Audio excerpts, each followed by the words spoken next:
Hey everybody, it's Dephemerember, and this is my day 4, which is snippet, roll, and woven flowers. Now I've seen Luise Hensel, if apologies if I'm saying it wrong. I've seen her do it, and I've seen a couple other people do it as well. I've never done it. Woven flowers I've done, and I will leave in the description below with people that I've gotten instructions from, that I've watched, and pretty much wanted to give you something that makes sense. So I'm doing this so that you could follow along. Also, and I will suggest that you follow a couple other people. If you've never crocheted, then it might be good just to get a basics down. You can make these flowers without any experience. The hardest part, as you can see with the video, is getting the hang of how to hold your thread and manipulate the crochet hook.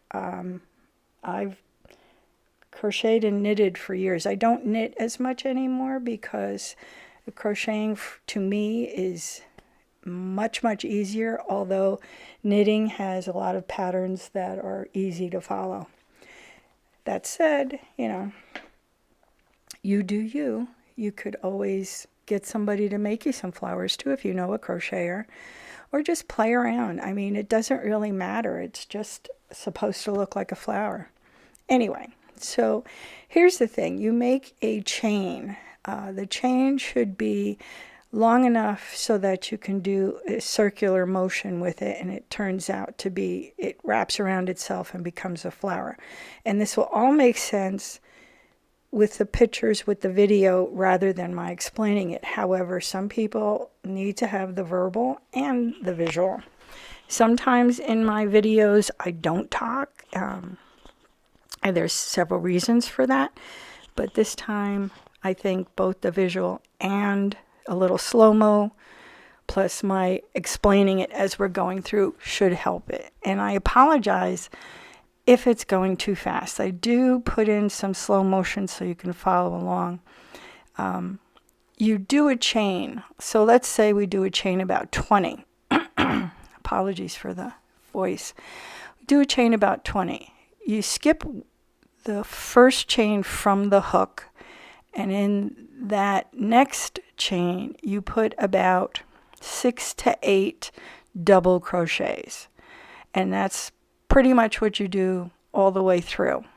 You do a slip stitch in between sort of to end it off, and then you start up again. You skip a stitch and you start up with 6 to 8 double crochets.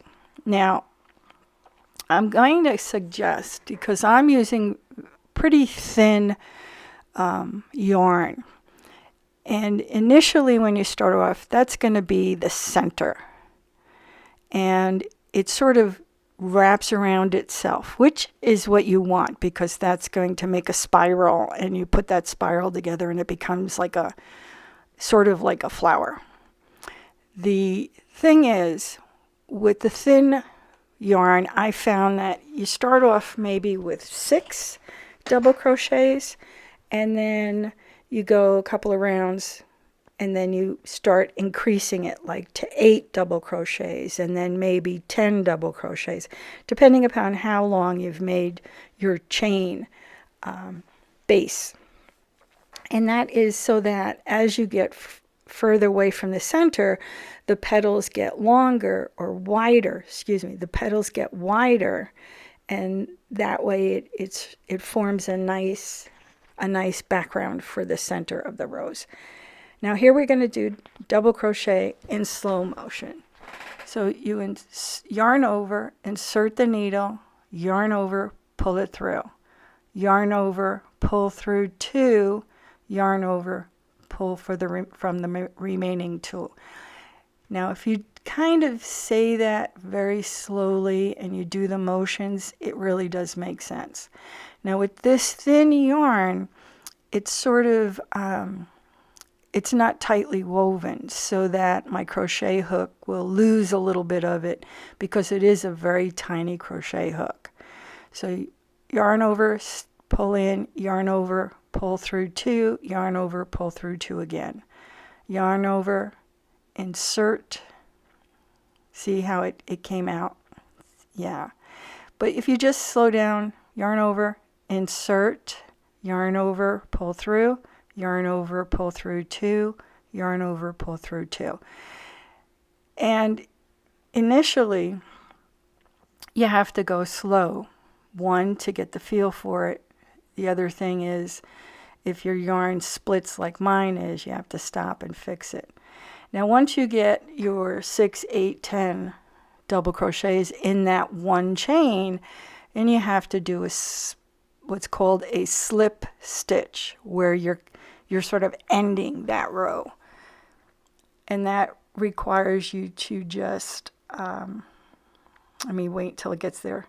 So you insert, yarn over, pull through all of them.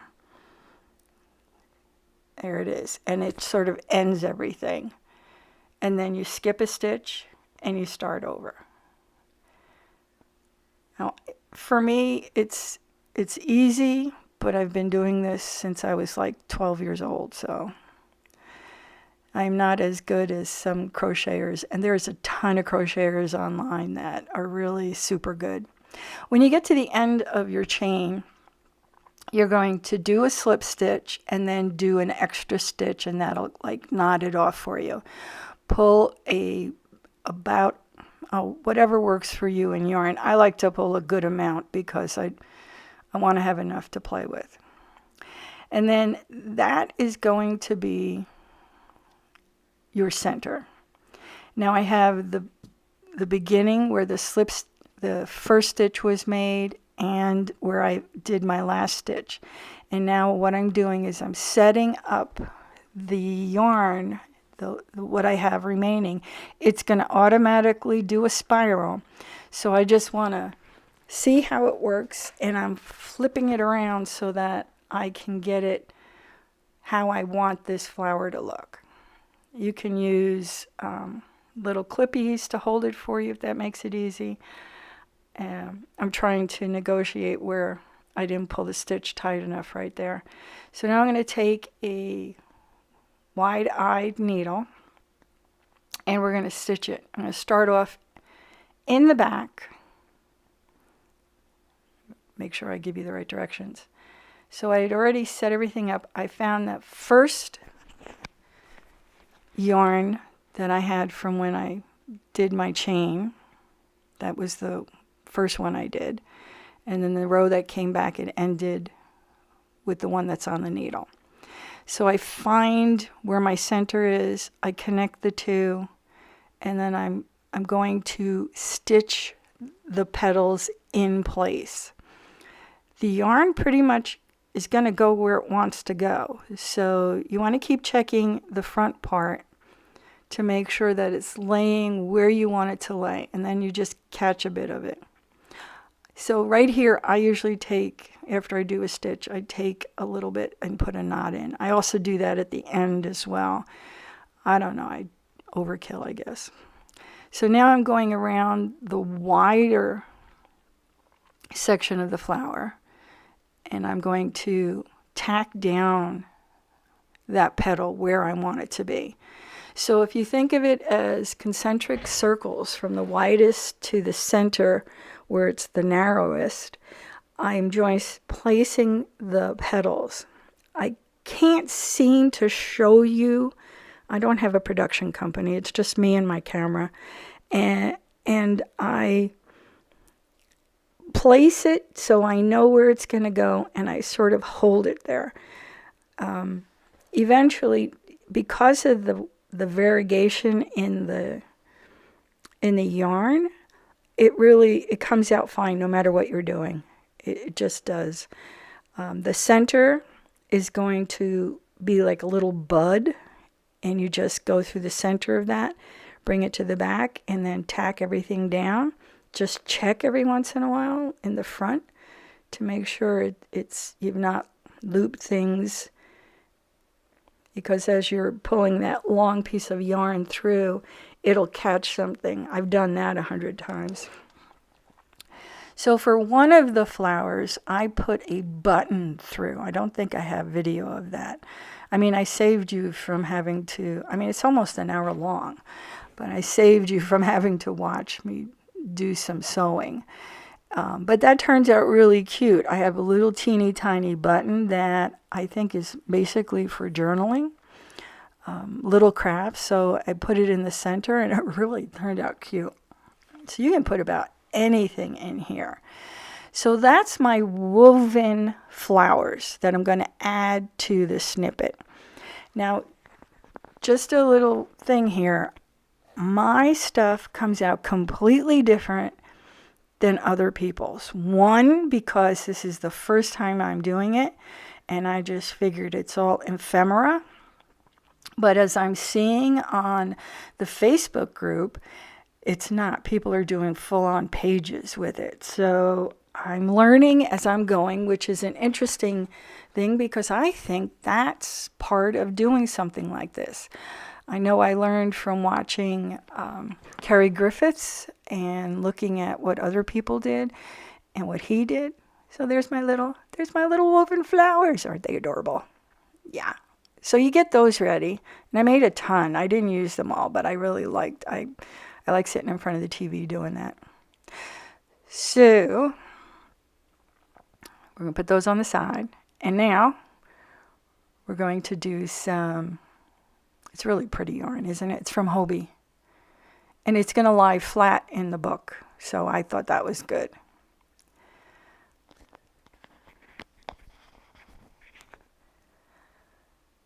Now we're going to look for some yardage because I don't know how many of you, I'm sure all of you already know about snippets. It could be paper, it could be material, I think it could be just about anything. But it is supposed to go around something like this. This is from, I think, aluminum foil or saran wrap thing. And it's pretty thick, so I pretty much thought of a size. I thought 3 inches was good. I think it's 2 3/4 or almost 3 inches. And I cut that off.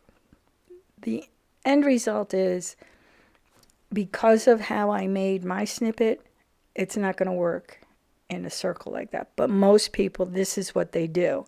And the snippet goes around this, and that's how you keep it together.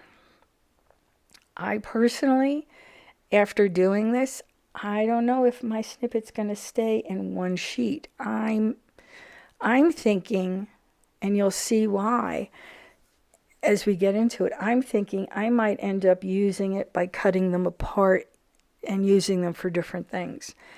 Now, here I'm just showing this because that's what a snippet is. It gets put on something like that. You're supposed to attach the yardage, the decorated yardage. And Luise has a beautiful thing for an Advent snippet, and I thought it was really very clever. However, this is completely, I'm doing it my way, which is what all of this should be, even for yourself. If you're doing it, do it your way. Just showing you what I did because I want to inspire. All right, so I'm going to pick out, this is my scrap remnants that I have left over from sewing that I do, and trying to pick out which one I want. Now, we all know, if you've been following, I have some purple accents. I tend to like purple and blue. And so this seemed to be a nice amount. It's a pretty busy background, but I like it because I don't know, I think a plain yardage would be, I don't know, it would be too plain because I don't have a lot of stuff. I have a few things, and you'll see that as we go through. So I cut it around 2 3/4, something like that. And whatever the strips end up being, that's the size I was thinking about adding more strips to them, more of, see, some people will do this. They'll put it together and sew it. And I was thinking about it, but it wasn't, I don't know, it would not have worked for how I'm going to put it together. And when I say put it together, how I'm going to add things to it, it's easier for me to keep them separate. So just like this. And now I'm picking out things I have. I used to make jewelry. I made all sorts of different kinds of multimedia art, and I have a lot of different things. So I just decided to go through what leftovers I have and pull out some things. And I thought these would be kind of nice to sew in. And I had, like I said, I made jewelry. I had some cameos that I've been hanging on to put them into a piece, but it never came to. So I'm like, all right, I'm going to put them here because then they get used. And so I had two, and they're fairies. I don't think you get a really good look at them in the video, but one's black, one's lavender, purplish. And then I chose some buttons. The bottom line was there was only 3 buttons I used. This was a gift I got from one of my yarn. I think it's Hobie yarn. They sent me some buttons. I had picked up a bunch of different buttons, but chose not to use them, so I'm not even going to bother you with it. Did have a special button that I bought on a trip once, and it's a cat button, and you'll see that eventually. Now, once your beacon glue gets halfway through, for some reason, the pressure somehow pushes it out, no matter what you do. In the beginning, it's fine, but then later on, it makes a mess. But I love the glue. The glue is really good. All right, so the first thing I'm going to do is use my beacon glue to attach the cameo. And since it's on material, it's really going to hold it pretty well. You could always take some beads and put a thing of beads around them, and that's something that could be done in the future, but I think the glue is going to hold it just fine. And so with the rest of my stuff, I had picked out a few things that I thought would be a nice framing, but I didn't cut the material wide enough to hold it. I think it would have been nice, but I chose not to use these. Well, not everything has to be tangible. It can be paper. And when I say tangible, it doesn't have to be buttons and keys and charms. However, I do use a few charms. I use the woven flowers, and I've also went in and picked up some stuff from the paper scraps that I have. I don't have quite a lot of paper scraps because I don't accumulate it. It gets to be overwhelming, pretty much. I do have a few things from the last couple of things I've been doing. Some of it is related to the work we've done so far, and some of it is from, let's see, it was the Graphics Fairy, Luise. I have some of Luise's stuff and some of Barbara's stuff from 49 Dragonflies. And so I've incorporated those things in, as well as nope, that's it. That's where I got I'm looking at it right now to make sure I'm giving credit to everyone. And I'll have a list in the Show More section of where I've gotten things from. Now I'm just showing you how I'm attaching some of the charms. I'm not going to make you go through all of it because that would be sad. and annoying, I'm sure. Unless you like that. I didn't put any sound, so it can't be any SMR, ASMR. I don't know, whatever that is. And my microphone wouldn't work. My microphone doesn't do that. So the needle I'm using is, I think it's some sort of a special needle because the tip is, I like the length of the needle. It was close by. I should have changed it because it was giving me a lot of resistance. See, it's giving me a lot of resistance. It's annoying. But I'm one of those people that I got started on it. I wanted to finish it. I didn't want to take the time to go look for another needle. And there it is.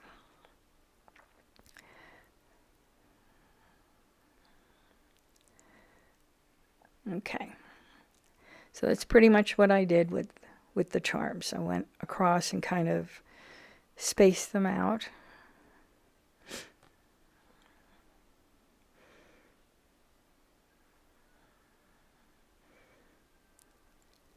So if you haven't checked out Barbara and Luise's information, I'm going to have it in the little I button up on the top right of the screen. You can go there, and I'll also have a thing at the in the show more. Oh, this is the button that I got. Gosh, I can't remember where I was. I know I was someplace special, and there was a place that was having, it was like a sellout, and they had specialty buttons. I mean, these buttons were expensive, even though on sale, right? And I just thought this purple cat was so adorable, and I've had it for years. Anyway, so considering what I'm doing, you get the idea. I don't think there's anything where you can plan and just, it's all dependent on what you have for yourself.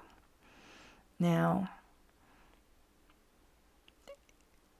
I thought about putting a lining on the back of these, but I'm not sure. I think if in the future I decide to, say, make a tag or something and cut one of these apart, I think I would probably do something then.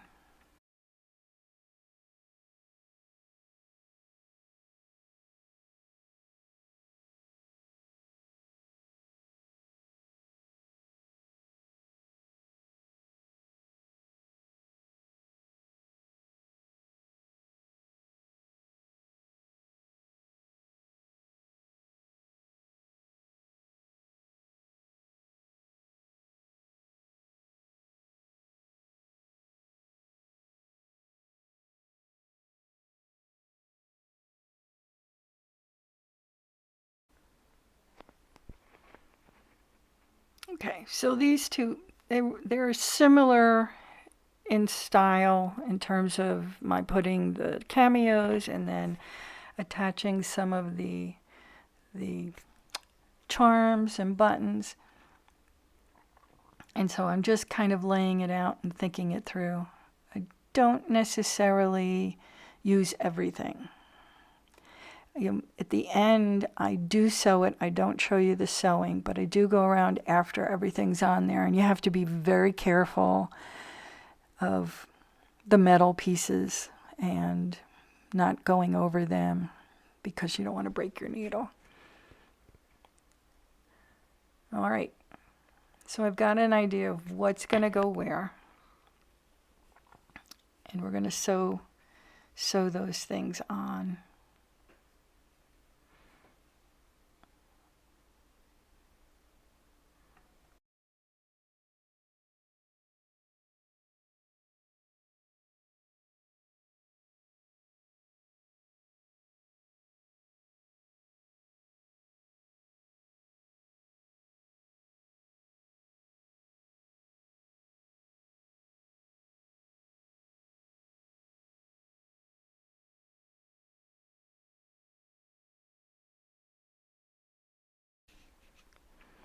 Okay, so everything should be pretty much sewn in.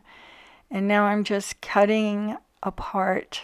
This is from the Graphics Fairy, and they had some labels. It's the leftover labels I had from our apothecary label. And I'm just cutting them out, and then they're just going to get glued on with regular glue. And make sure the edges get tapped down pretty good. And I think it works. It works. I think it works. Just the biggest part is you just want to make sure everything gets sealed on there, because you're thinking at this point that it's going to go around that tube. Yeah, I know the cameo is a bit thick to go around the tube, but it does work as long as the width of the item is no bigger than the width of the tube. So now I had this left over from when I did the playing card, and I'm taking a button and I'm going to sew this onto the playing card on the back. I had no reason to do it with the diamond showing up. I didn't care for that look at all. And like, that's the thing is, when you're doing something like this, if you do it and you put it down there and it feels right, then it's fine. If it looks okay to you, give it a minute. If you're not sure, just give it some time, move it around, change something. And I think it eventually, you either, nah, it's just not giving me a good vibe, or you love it. And that's what I've noticed with other artists.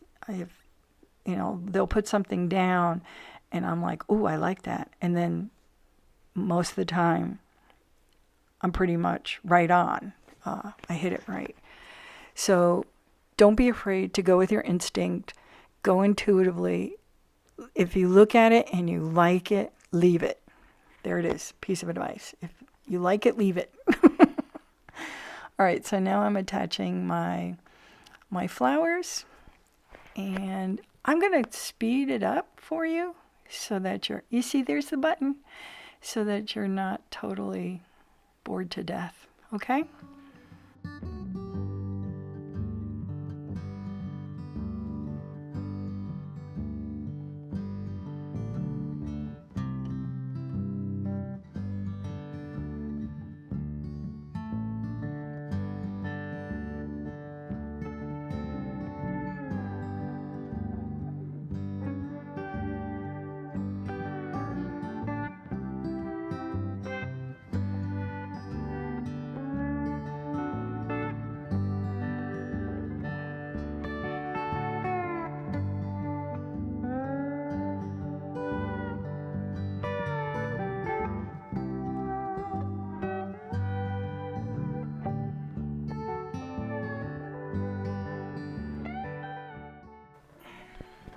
Now in this section, I have some tea bags that I saved. I drink quite a bit of tea, and I saved the tea bags, emptied them, and dried them out. And now I'm going to use a archival ink to stamp some butterflies so that I can use that as part of my, I don't know, ephemera. It came out pretty nice. I think Luise does something with tea bags as well. I don't know. They look kind of cute. I like them. I don't know. I have to go watch her video. I just know that there was somebody talking about it. I haven't seen all of her videos, to be honest with you. I watched Barbara from 49 Dragonflies more before I learned about Luise. So I thought these came out nice. They were a nice piece of ephemera on top of another piece. It works out nice. You want to make sure all the edges are covered. This piece is from one of Barbara's papers that I bought, and it's on some cardstock, so it's a little firm, and that's going to be, we're going to attach that one to the top. Now the rest of it, we're going to glue the paper down pretty well and see how that comes out.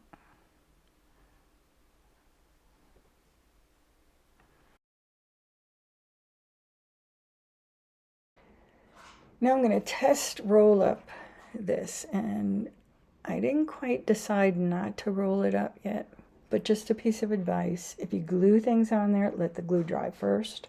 I was just seeing how it's going to come out. You can do it, it can work. I didn't know what I was going to do with it that way, so I decided to leave it, just let it be there.